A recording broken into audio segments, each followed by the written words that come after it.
नमस्कार सभी को एक बार फिर से स्वागत है हमारे पॉडकास्ट के एपिसोड नंबर 7 में।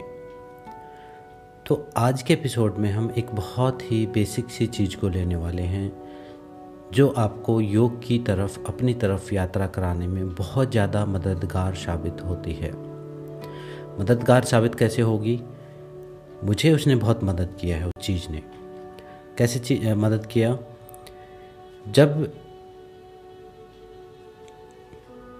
जब मैं छोटा था तो खुद से मैं खुद सोचता रहता था, खुद को ही देख के मैं सोचता रहता था। मुझे महसूस होता था कि मैं कौन हूँ, ये शरीर कौन है, ये क्या है। आकाश में देखता रहता था। तो बेसिक से जो क्वेश्चन है स्पिरिचुअलिटी के लिए वो मेरे मन में उठते थे। तो आज का जो टॉपिक है वो भी हमारे मन में उठने वाले क्वेश्चंस हैं। जब आप सेल्फ ऑब्जर्व करेंगे, कल के एपिसोड में हमने सेल्फ ऑब्जर्वेशन के बारे में समझा था क्या चीज़ है, तो आपके अंदर कुछ विचार उठेंगे। कुछ विचार नॉर्मल होंगे, कुछ क्वेश्चंस नॉर्मल होंगे, लेकिन कुछ बातें थोड़ी सी अजीब सी आपके साथ होंगी। जैसे सबसे बेसिक क्वेश्चन ये उठेगा कि मैं कौन हूँ। आपको आंसर मिलेगा कि मैं ये हूँ। आपको अपना नाम याद आएगा, अपने पिता का नाम याद आएगा। तो जब आप बड़े और गहराई से उसी चीज़ के ऊपर चिंतन करते रहेंगे तो आपको समझ में आएगा कि ये नाम तो जन्म होने के बाद रखा हुआ है।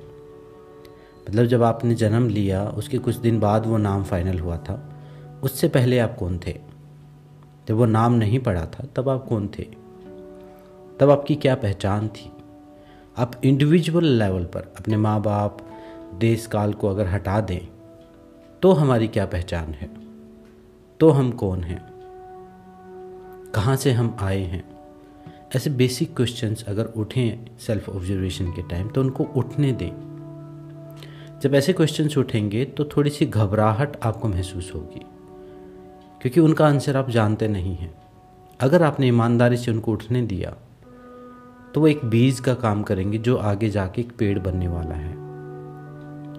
कभी कभी मिरर के सामने, आईने के सामने खड़े हो जाएं और खुद का सामना करें। खुद को बड़े ध्यान से देखें कि मैं कौन हूँ। सिर्फ इसलिए ना पूछें कि मैंने आपको बोला है, अंदर से उठने दें। खुद को बड़े ध्यान से देखें, बड़े गौर से अपने हाथ पैरों को देखें, अपने चेहरे को देखें। और ये आईने वाला प्रयोग तो अगर आप लगातार करेंगे तो बहुत आगे तक जा सकता है। आप लगातार खुद के चेहरे को देखते रहोगे अगर बिना पलक झपकाए, तो आपको कुछ अलग ही चेहरे दिखने शुरू हो जाएंगे। कहीं ना कहीं वो माइंड में आपके वो चेहरे रह चुके हैं। कहीं पूर्व जन्मों में उन चेहरों से आप रिलेट करते हैं। वो प्रोजेक्शंस आपके फेस पर बननी शुरू हो जाएंगी। हर किसी की अलग होगी, क्योंकि हर किसी का जो माइंड है वो अलग तरीके से प्रोग्राम हुआ है, अलग तरीके से उसने यात्रा की है। बड़े ध्यान से खुद को देखें और पूछें कि मैं कौन हूँ। अपने मन में उठने दें, मुंह से बोलने की ज़रूरत नहीं है। तो मुझे बड़ा अजीब लगता था जब मैं इस बारे में सोचता था। अपने हाथ पैरों को मैं देखता था। और ये तभी हो पाएगा जब आप सेल्फ ऑब्जर्वेशन बनाएंगे और खुद मौन रहने की आदत डालेंगे। मुझे याद है मैं बचपन में किसी से बात नहीं करता था।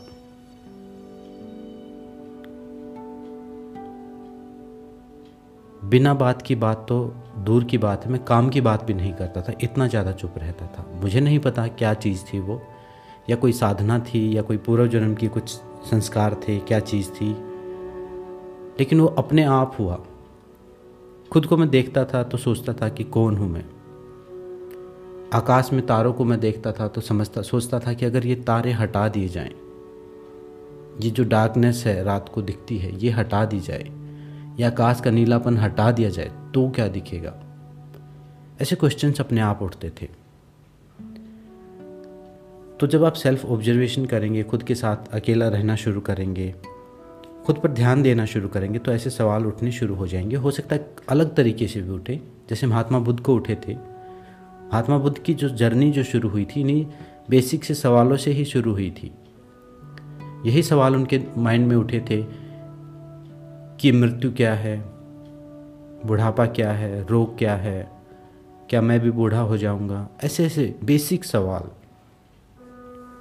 अपने मन में ही पूछें और उनके ही जवाब खोजने की कोशिश करें। तो आप देखेंगे कि उन जवाबों को खोजते खोजते जहां आप पहुंचे, उसी को हम आध्यात्मिक यात्रा कहते हैं। आजकल तो आध्यात्मिकता का मतलब कुंडलिनी चक्र, थर्ड आई चक्र, पारलौकिक शक्तियां ये हो गई हैं। लेकिन हमारे ऋषियों ने इनके बारे में कोई ज़्यादा जिक्र नहीं किया। इन चमत्कारों में उनका कोई इंटरेस्ट नहीं था। उन्होंने बेसिक चीज़ों के ऊपर काम किया कि हम कौन हैं, कहाँ से आए हैं, खुद के ऊपर काम करना है। ये घटनाएं भी घटेंगी बीच में, ये ऊर्जा की, कुंडलिनी की, चक्रों की, आज्ञा चक्र की, अलग अलग कुछ घटनाएं आपके जीवन में घटनी शुरू हो जाएंगी जैसे ही आप सेल्फ ऑब्जर्वेशन बनाएंगे। अपने सूक्ष्म शरीर का अनुभव होगा। कई बार आपको लगेगा कि आप शरीर से आपकी चेतना निकल गई है। बहुत सारे अनुभव होंगे साथ साथ में, लेकिन ये पड़ाव, ये एक माइलस्टोन की तरह हम समझ सकते हैं। ये एक्सपीरियंस है, ये रास्ता नहीं है, ये पूरी जर्नी नहीं है। ये आएंगे, चले जाएंगे, कुछ और आ जाएंगे, कुछ और चले जाएंगे। योग में इन सिद्धियों को बाधक तत्वों में काउंट किया है कि आपकी जर्नी को बीच में रोक सकती हैं। कि आप कहीं कुंडलिनी के चक्कर में पड़ गए, कहीं शक्ति के चक्कर में, कहीं कुछ पड़ गए, तो आप भटक जाएंगे। जो बेसिक क्वेश्चंस हैं वो ख़त्म हो जाएंगे आपके अंदर से, और आपका इंटरेस्ट हो जाएगा फिर दिखावा करने में, दूसरों को दिखाने में, अपने वही फिर जो अहंकार का जो गेम है, खुद को दूसरों से बेहतर साबित करने वाला, वो शुरू हो जाएगा। तो मेरा सुझाव ये है कि इन चक्करों से आप बच के रहें। और अगर वो क्वेश्चंस आपके अंदर नहीं उठते हैं, अभी आप साइलेंस भी प्रैक्टिस करते हैं, सेल्फ ऑब्जर्वेशन भी बनाने की कोशिश करते हैं, कभी बना लेते हैं, कभी भूल जाते हैं, कोई बात नहीं। और वो क्वेश्चन अभी भी नहीं उठ रहे, वो सवाल नहीं उठ रहे आपके मन में, तो भी कोई जल्दबाजी ना करें। एक बीज पड़ेगा, उसको उचित भूमि मिलेगी, तो शुरुआत में हो सकता है उस भूमि को बनने में थोड़ा समय लगे। योग में उसे कहा है चित्त की भूमियाँ। अगर आपका जो चित्त है वो क्षिप्त विक्षिप्त अवस्था में होगा अभी, तो आपको समझ में ही नहीं आएगा इन क्वेश्चंस का मतलब। आपके लिए सिर्फ ये शब्द हैं, आप इनको सेंस ही नहीं कर पाएंगे। आपका जो जीवन होगा वो बहुत ही ज़्यादा रोबोटिक होगा। आप एक रोबोट की तरह ही चल रहे होंगे।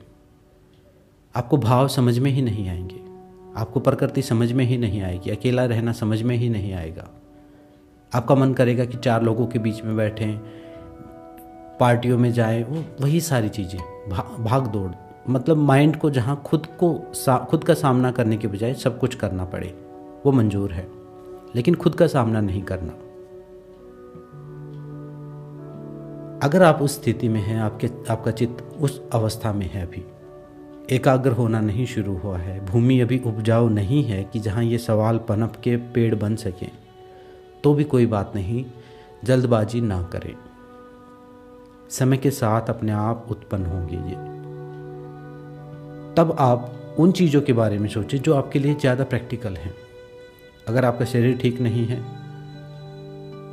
बीमार हैं आप, जाहिर सी बात है जब आप खुद से डिस्कनेक्ट होंगे तो कुछ ना कुछ तो बीमारी होगी आपको, शरीर के स्तर पर होगी या साइकोलॉजिकल लेवल पर, कुछ इमोशनल लेवल पर होगी कुछ। तब उनके बारे में सोचिए जो आपके लिए प्रैक्टिकल है। तब आप उन चीज़ों के बारे में सोचिए कि आपको अगर बात बात पर क्रोध क्यों आ जाता है, आपका स्ट्रेस लेवल क्यों बढ़ जाता है, इन चीज़ों के बारे में आप सोच सकते हैं उस टाइम पर। ये अभी ज़्यादा प्रैक्टिकल है।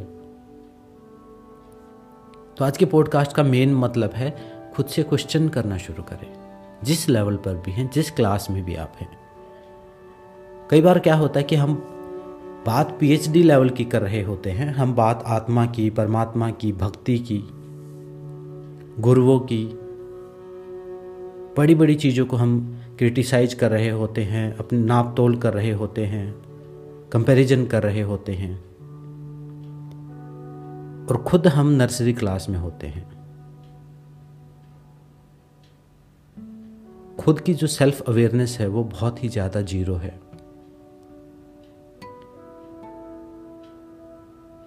और धार्मिक बातों पर हम लड़ने को तैयार हो जाते हैं। अभी हमें धर्म का मतलब ही कहाँ पता है। अगर आपके अंदर ये सवाल नहीं उठता है मैं कौन हूं, तब आप इस सवाल की ऊपरी लेयर के ऊपर काम करें। एक सवाल तो ये हो गया गहराई में कि मैं कौन हूं, मैं शरीर हूं, आत्मा हूं, इस टाइप से। और इसकी ऊपरी लेयर जो हो गई, जिससे आप सब रिलेट कर पाएंगे, मैं कौन हूं। मैं कोई इंजीनियर हूं, मैं कोई टीचर हूं, मैं कोई आर्टिस्ट हूं, मैं कोई साइंटिस्ट हूं,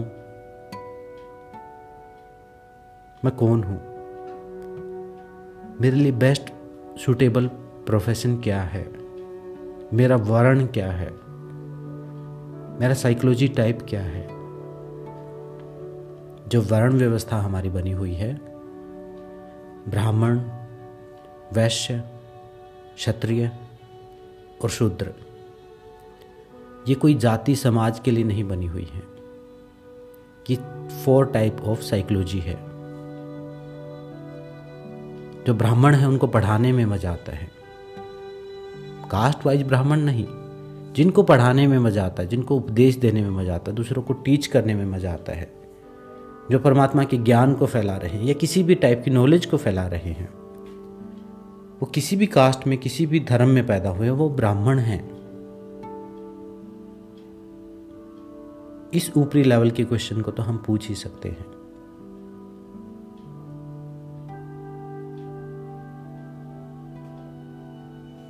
जिसका माइंड ज़्यादा धन की तरफ चलता है, बिजनेस की तरफ चलता है, वो वैश्य है। जो हर काम को शक्ति से करना चाहते हैं, लड़ाई झगड़े से, ताकत से, पावर से करना चाहते हैं, वो क्षत्रिय हैं। और जिनको शांति सेवा करके मिलती है, दूसरों की मदद करके मिलती है, वो शूद्र हैं। वो किसी भी कास्ट में पैदा हुए हों, तो कम से कम अपने वर्ण को जानें, अपने स्वभाव को जानें, अपनी साइकोलॉजी टाइप को जानें, एक सेल्फ एनालिसिस करें।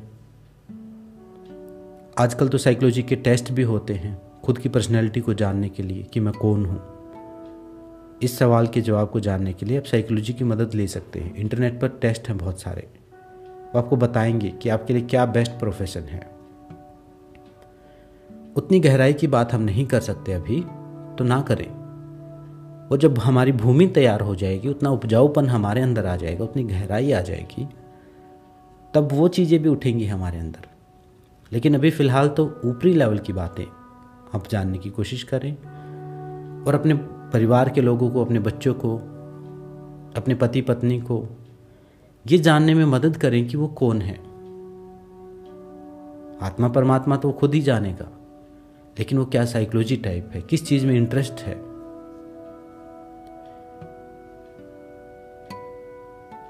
इस भौतिक जीवन में भी ये जानना जरूरी है कि मैं कौन हूं, मेरा उद्देश्य क्या है।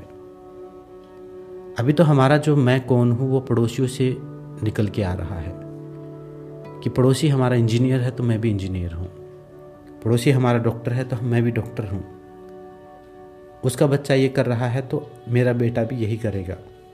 अभी हम इस सिद्धांत को फॉलो करते हैं। लेकिन जब हम अपने दिमाग को खोल के देखते हैं, सिर्फ भौतिकता पर भी अपना ध्यान रखें, हम भूल जाएं स्पिरिचुअलिटी को भी, तो भी हमें जानना जरूरी है कि मैं कौन हूँ, मेरा बेटा कौन है, मेरा बच्चा कौन है और उसकी पर्सनैलिटी क्या है और बड़ा होके वो क्या बनेगा। अगर कोई मैथमेटिशियन माइंड का है, उसको हम पोइट बना देंगे, उसको हम आर्टिस्ट बना देंगे, वो नहीं कर पाएगा उस चीज़ को। उसका अलग ब्रेन का अलग हिस्सा काम करता है, उसका क्रिएटिव माइंड एक्टिव है।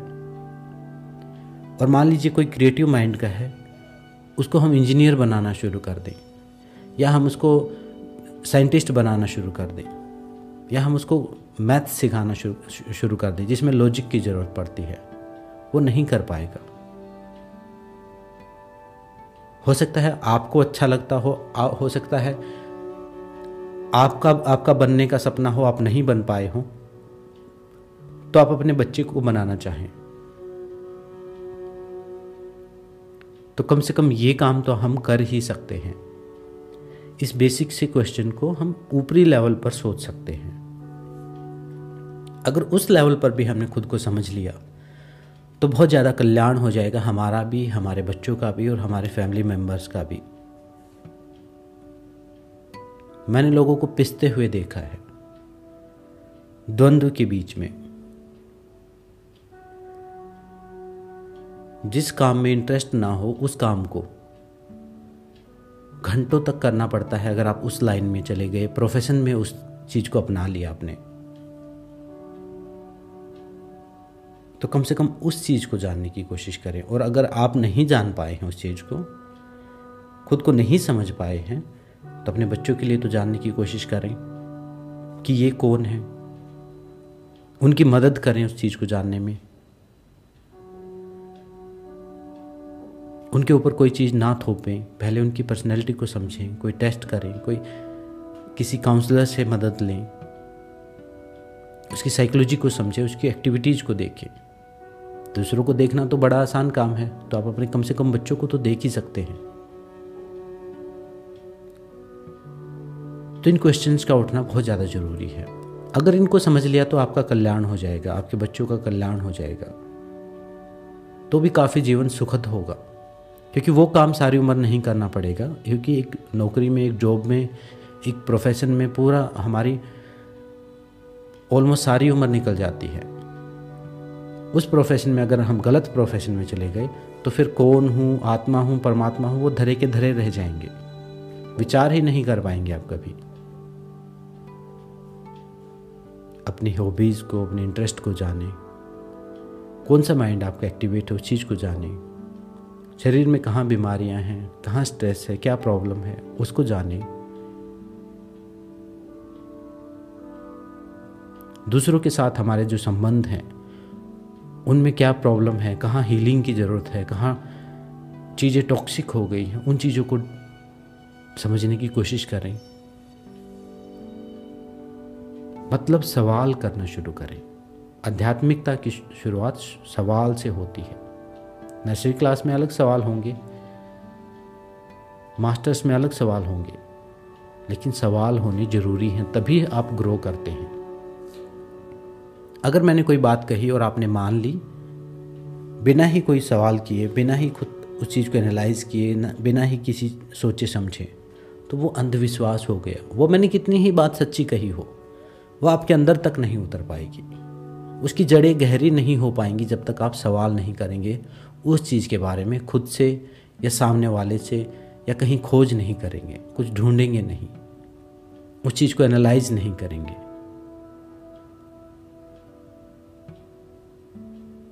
हाँ, एक समय ऐसा आएगा जब सारे सवाल हो सकता है ख़त्म हो जाएं, तब आपको ज़रूरत ही ना हो किसी चीज़ की, चीज़ें अपने आप समझ में आनी शुरू हो जाए। लेकिन ये बड़े लेवल की बात है।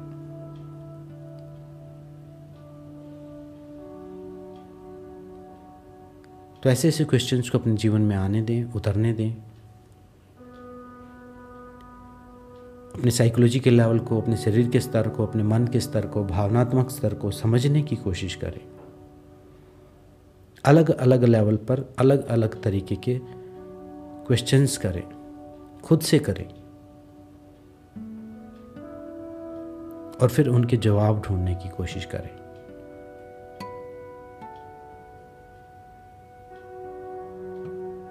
और यही आदत अपने बच्चों को भी सिखाएं।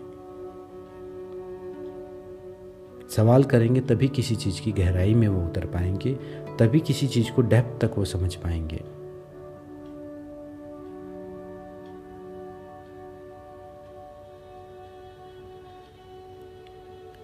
और उनकी क्या पर्सनैलिटी है, क्या वर्ण है, क्या साइकोलॉजी टाइप है, उनको जानने की कोशिश करें। पुरानी परंपरा, पुरानी पूर्वजों की नॉलेज को मॉडर्न साइंस के साथ मिला के कंक्लूजन निकालें कि क्या टाइप ऑफ माइंड है ये।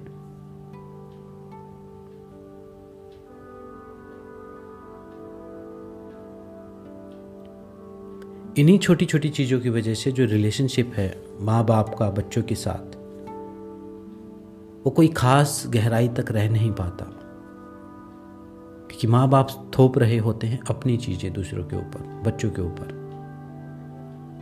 बच्चों का टाइप होता है अलग, और हमारे माइंड में होती हैं कैटेगरीज बनी हुई कि कोई समाज सेवा कर रहा है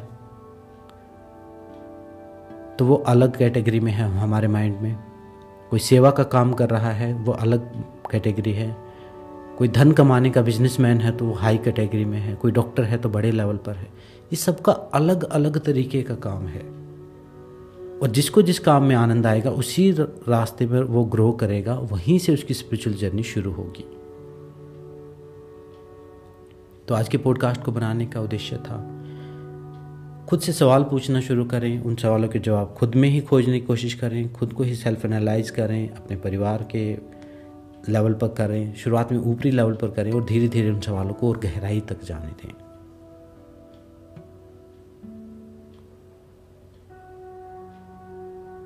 तो आपकी जो योग की यात्रा है, जो सेल्फ रियलाइजेशन की यात्रा है, वो शुरू हो जाएगी।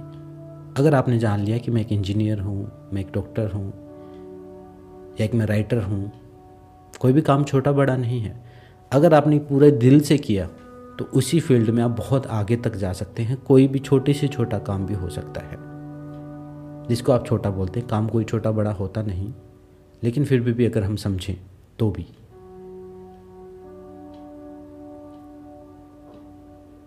तो इन छोटी छोटी चीज़ों के ऊपर विचार करें, खुद की भूमि को समझें कि मैं अभी किस क्लास में हूँ, किस लेवल की बातें मुझे समझने की ज़्यादा ज़रूरत है, और फिर वहीं से यात्रा शुरू करें। तो आपके लिए कल्याणकारी होगा, फिर आपके लिए कॉन्फ्लिक्ट नहीं होगा, द्वंद्व नहीं होगा। फिर आपको ऐसा नहीं लगेगा कि स्पिरिचुअल लाइफ स्टार्ट होने की वजह से मेरी जो संसारिक जीवन जो है मेरा वो डिस्टर्ब हो गया, ऐसा नहीं होगा। फिर एक सामंजस्य होगा आपके जीवन में, एक संतुलन होगा, एक हार्मनी होगी। और गीता में योग के बारे में कहा है, समत्वम योग है उच्यते, संतुलन साधना ही योग है। तो वो आपको संतुलन अंदर बाहर, भौतिक आध्यात्मिक, अर्थ हेवन, मेल फीमेल, पति पत्नी, दिन रात, सुख दुख, इन सब में साधना पड़ेगा। तब जाके आप इन चीज़ों से ऊपर उठ सकेंगे। नहीं तो इन्हीं के बीच में हम मूवमेंट करते रहेंगे, कभी सुखी हो गए, कभी दुखी हो गए, कभी उसने कुछ कह दिया, कभी मैंने कुछ कह दिया। तो अपनी आध्यात्मिक जर्नी को शुरू करें। इन छोटे छोटे एपिसोड से मैं आपके दिमाग में वो बीज डालना चाह रहा हूँ, जिन चीज़ों ने मेरी मदद की वो किसी एक इंसान को भी समझ में आती है तो मेरा अहो भाग्य होगा। आज के एपिसोड में इतना ही, मिलते हैं नेक्स्ट एपिसोड में। ओम शांति शांति शांति।